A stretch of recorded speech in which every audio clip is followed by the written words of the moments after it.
مساكم سعيد جميعا. عاملين ايه؟ يا رب كده تكونوا سعداء دايما وفي افضل حال وبمطروح مبسوطين، ويا رب كده كل سنه متجمعين. في المساء دلوقتي الساعه 1 تقريبا هنبدا نديكم جوله كده في محيط باب البحر، منطقه الكورنيش عامه. يعني زي ما قلت كده امبارح، البحر ببلاش لحد ما الشواطئ او الشماسي تبدا تاخد الرخص بتاعتها وتفرش. فانا بالطبيعي يعني ساكن في منطقه باب البحر، عمارتي موجوده في باب البحر، فهوريكم بقى المنطقه اللي احنا متواجدين فيها، اللي هي برضو في الايام اللي مثلا زي اليومين دول الموج عالي بيكون الافضل بكتير ان احنا ننزل اماكن الخليج او الميه زي الميه دي او الميه اللي في الخليج كليوباترا. تعالوا نبدا كده نوريكم باب البحر، نشوف الميه شكلها ازاي، ونعدي على الكورنيش بدون حواجز وبدون كل حاجه من الحاجات دي كلها. يلا بينا. بعض المحلات بدأت تفتح بالفعل، هتلاقي هنا في مطعم فتح، هتلاقي في فرن عيش، في سوبر ماركت بعديه برضو فتح، الناحية دي برضو هتلاقي في سوبر ماركت فتح برضو موجود هناك. وام احمد برضو ملابس البحر دي فاتحة صيف شتاء ما بتقفلش. وده المربع بتاع باب البحر، ده المربع بتاع باب البحر. كل سنة طيبين، كل سنة طيبين. جايلك بقى كده، ده مربع باب البحر. في شاطئ تقريبا كده يعتبر من الشاطئ اللي اشتغلت، اللي هو شاطئ فيروز، اللي هو لا ده الكرم اللي هناك، ده اللي شغال هو الكرم. ده حسام طيب اللي هناك ده الكرم. في ناس بقى تلاقيها على الكورنيش، في ناس تلاقيها في الميه في كل حته، في ناس عايمه هناك اهي. من ميزه بقى الاماكن دي ان انت تقعد تمشي كتير. طبعا اغلبيه العماير اول نمره كلها جاهزه فتحت، اغلبيه برضو العماير برضو في مطروح فتحت ومستعده، مفيش ادنى اي مشكله في استقبال الزوار. ده بقى شاطئ الجزيره، هتلاقي نصه ظاهر ونصه ممسوح، مش عارف انا مسحوه ليه، ولكن نصه ظاهر ونصه ممسوح. ده اسمه شاطئ الجزيره. ننزل بقى على الميه بقى، ننزل على ايه؟ على الميه. المحافظه هتبدا في خلال 15 يوم ان هم هيستعدوا بقى بايه، تنظيف الشواطئ بقى والشماسي والكراسي وكل حاجه هتلاقوها موجوده في الفتره الجايه في محيط باب البحر ومحيط الكورنيش كله في مطروح يعني.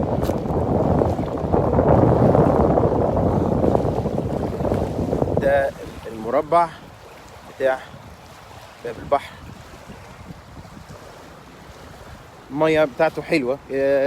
يعني دايما بقول ان المنطقه دي حلوه للناس كتير جدا، اللي ما بتعرفش تعوم، الناس اللي معاها اطفال، الناس الكبيره في السن، الحاجات دي كلها عايزه تنزل بحر. هنا البحر امن تماما على الاطفال، ما فيش فيه اي خوف، ما فيش فيه اي مشاكل خالص. يعني لو شايفين قدامنا كده في ناس جوه خالص هنا اهو اهي بتعوم في حته تحس ان هي بعيده، ولكن هم بالفعل تحتهم ارض والموضوع آمن يعني عليهم. يعني هنا في المنطقة دي بنقول انزل عوم، ولو راجل يغرق. بص كده برضو في ناس ماشية على رجليها لحد فين اهو، دول ماشيين على رجلهم في حتة بعيدة جدا.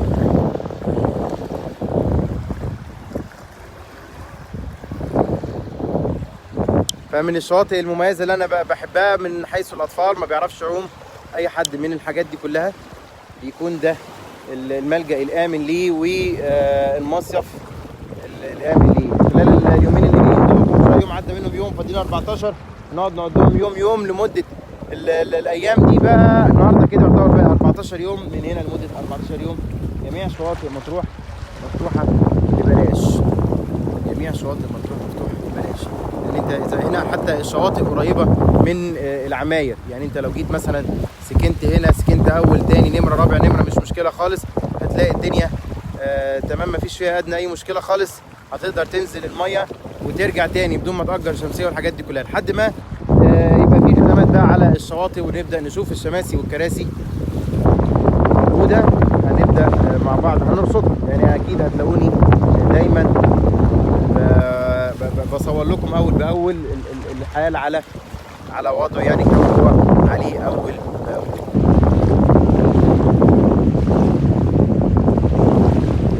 هناك ده الشاطئ اللي شغال، كافيتيريا الكرم كده يعتبر شغال، ان في كراسي في ناس قاعده.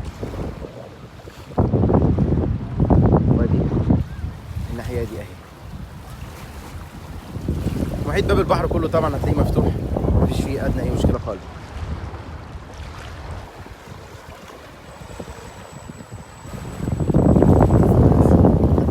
ازيكم عاملين ايه؟ تعالوا الناحيه دي، خلي البحر ظهرنا. تعالوا قول لي اسمك ايه؟ انا اسمي يوسف، بتابعك على اليوتيوب. ازيك يا يوسف؟ عامل ايه؟ عندك كام سنه؟ عندي 12. عندك صحاب ولا بعتهم قبل ما تيجي؟ بعتهم. قول لي بقى، تعالى هتوجه ايه لاصحابك النهارده من مطروح؟ كل سنه وانتم طيبين. بس كده؟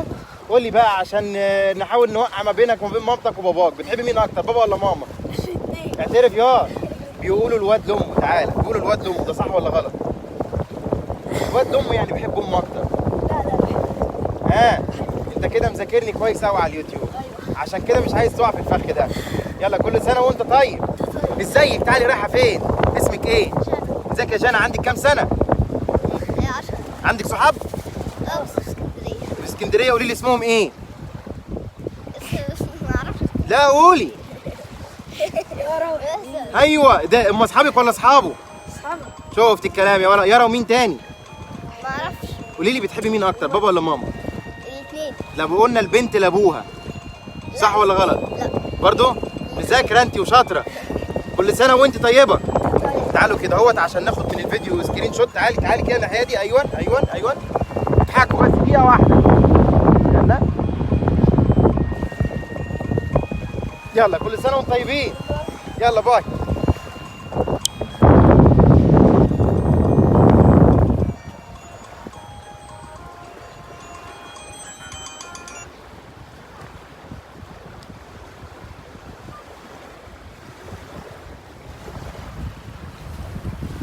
منطقة باب البحر زي ما قلنا كده بيبقى مكان آمن على الأطفال تماما. أغلبية الأطفال بنبدأ نلاقيهم في المنطقة دي. ألو عليكم السلام. عم عبد الستار؟ معاك قبطان، معاك مندي. أنا عايز بكرة ولا يهمك، بكرة من 9 ل 11. خلاص اتفقنا. ماشي يا زعيم، ماشي يلا سلام. حجزنا لكم بقى يخت بكره من 9 ل 11، اللي يلحق يحجز بقى.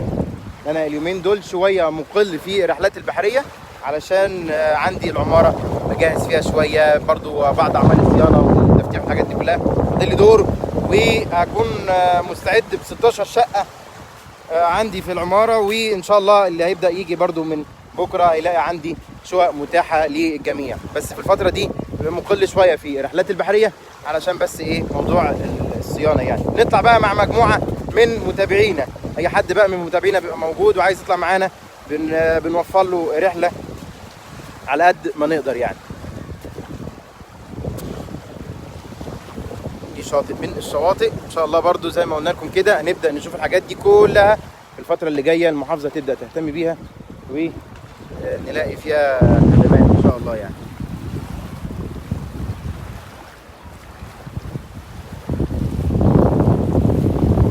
نطلع ماشي على الكورنيش ونشوف بقى كورنيش بحر بقى فيه ايه المحلات اللي جهزت، ايه المحلات اللي فتحت في محيط الكورنيش. لو جينا بصينا هنا كده بالنسبه لملابس البحر نلاقي عندنا ام احمد هنا اهو، في برضو حد فتح عصاير موجود في لؤلؤة رومل، في برضو حد ملاهي او العاب مائيه موجود هناك في العماره اللي هناك دي. جينا بصينا هنا برضو هتلاقوا في مؤسسه اخبار يوم، في هنا السوبر ماركت اشتغل، في هناك زي ما قلنا بقى مجموعه المطاعم اللي احنا بنفطر عندهم دايما. في مطعم بتاع فول وفلافل وجنبيه في فرن عيش.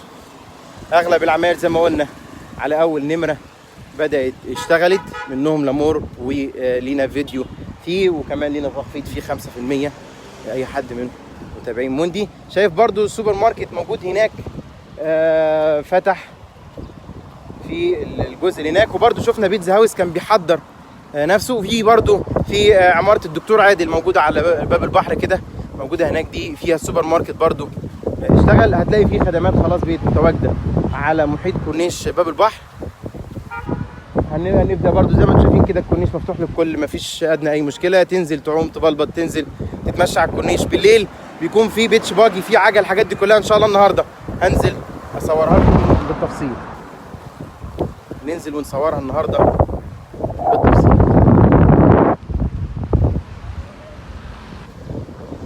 بيكون في بقى اول ما الدنيا بس تبدا تشتغل شويه، يكون في ضغط على المنطقه دي. بتلاقي في المنطقه دي ميكروباصات بتوديك لشارع اسكندريه وبتوديك لمنطقه البوسيت، ولكن لسه ما اشتغلتش. ممكن تلاقي ميكروباص او ميكروباصين بس بيعدوا كده هنا كل فين وفين، ولكن في الفتره اللي جايه هنبدا نشوفهم كتير بقى ان شاء الله يعني.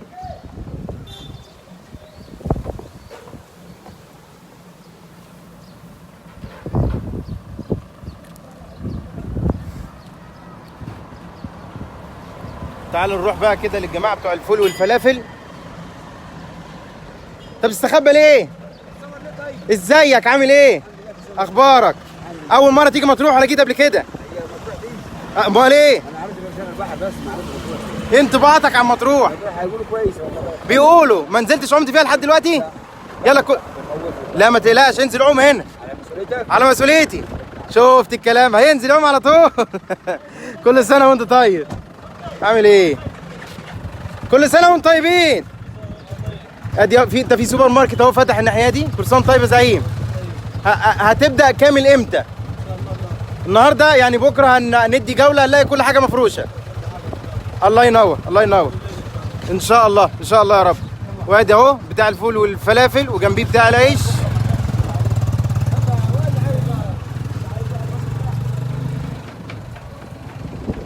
بتاع العيش هنبدا في خلال الاسبوع دوت ان شاء الله. هنتابع المحلات اللي شغاله. تعالوا هنعدي لكم عليهم كده واحد واحد.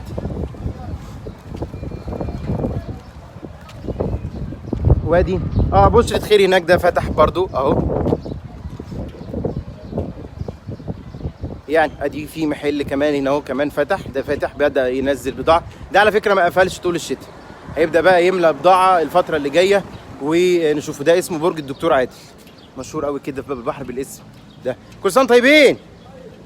ادي دول الجماعه دول فتحوا. وفي كمان عندنا بشرة خير هناك اهو كمان فتح اهو.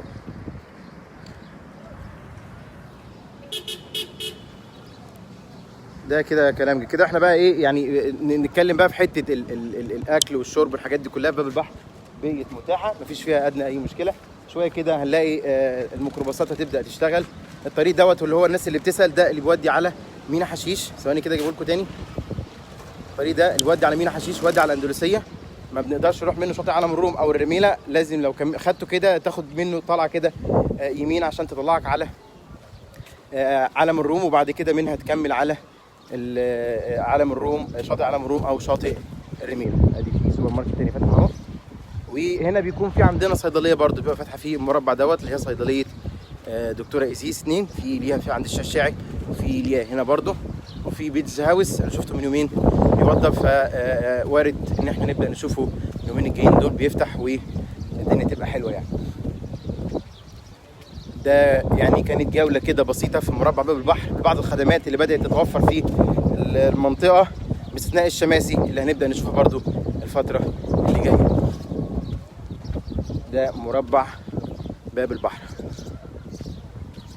ده مربع باب البحر. الميزة في المربع دوت بعتبره مثلا شاطئ للأطفال، يبقى كويس جدا. زي ما انتم شايفين كده بتلاقوا أغلبية الأطفال في المية بتلعب، مفيش أي قلق ولا أي خوف عليهم تماما. مفيش اي قلق ولا اي خوف عليهم تماما. يبقوا يعني اهاليهم مطمنين عليهم كويس جدا. كمان اللي بيبقى ساكن هنا ممكن يتابع ابنه من البلكونه وما يقلقش منه من حته الغرق خالص، لان المنطقه دي امنه تماما. مش عايز اطول عليكم اكتر من كده. بنتمنى يا رب نشوفكم سعداء دايما وفي افضل حال ومطروح مبسوطين، وفي يا رب كده كل سنه متجمعين. تابعونا بقى على صفحتنا على الفيسبوك وزي ما تروحوا على قناتنا على اليوتيوب، وزي ما تروحوا ابعتوا لنا اي سؤال اي استفسارات هنبدا نرد عليكم ان شاء الله، وهنوفيكم بكل التفاصيل عن مطروح اول باول. في النهايه بشكركم جدا. كان معاكم وندي مطروح مع السلامه.